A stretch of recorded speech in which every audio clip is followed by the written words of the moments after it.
CGT, FSU, FO ou encore cheminots, tous n'ont pas la même étiquette ni le même slogan, mais leur mécontentement est le même.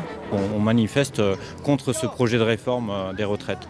On attend le retrait de cette réforme parce qu'il n'est pas question pour nous de devoir travailler encore plus longtemps, alors qu'aujourd'hui il y a des centaines et des centaines d'intérimaires à l'usine de PSA qui ne sont pas embauchés, et on dit à ceux qui ont du boulot de travailler encore plus. Nous on pense qu'il faudrait se répartir le travail, qu'il y ait beaucoup moins de chômage, qu'on embauche les chômeurs, les intérimaires, pour que le problème des retraites soit réglé. Notre premier rôle, c'est d'être citoyen et c'est de marquer notre mécontentement et de demander une vraie discussion autour de la table. Et pas des réunions où tout est déjà ficelé, discuté et aucune proposition ne sont écoutées. Les manifestants se sont d'abord retrouvés place de la Bourse avant de s'élancer vers le centre-ville. Quelques centaines de participants ont déambulé dans les rues. Parmi eux, certains perdent patience et ne mâchent pas leurs mots. Et ce qu'il faut, c'est la révolution de 1789.